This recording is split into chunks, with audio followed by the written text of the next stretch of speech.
ما به این صورت رسمونمون رو کشیدیم، رسمونمون رو ریختیم تا اونجا که ترازو گذاشتیم.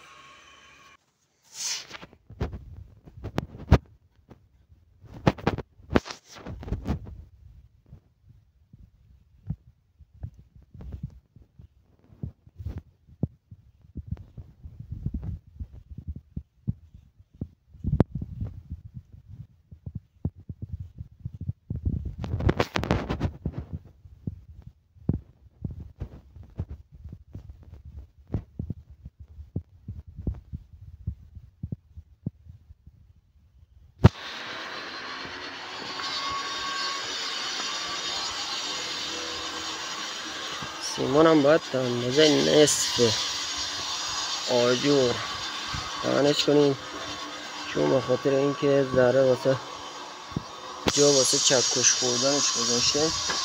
خاله هم باید برداریم به خاطر چیز آجورمونو موقعی که روش چکش میزنیم نشکنه. شنگ سیمانمون رو پهن میکنیم. جا هم دوتا آجور مونده، اینا رو بچسبونم.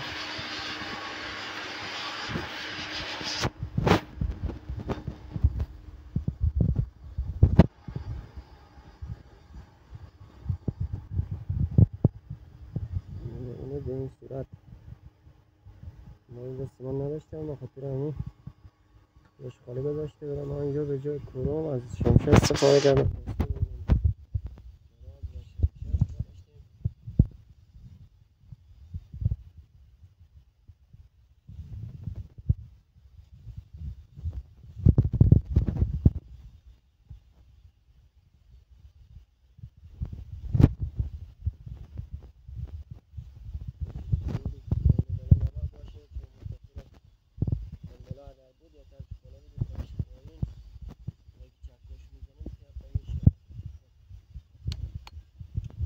سیمانمون رو پهن کردیم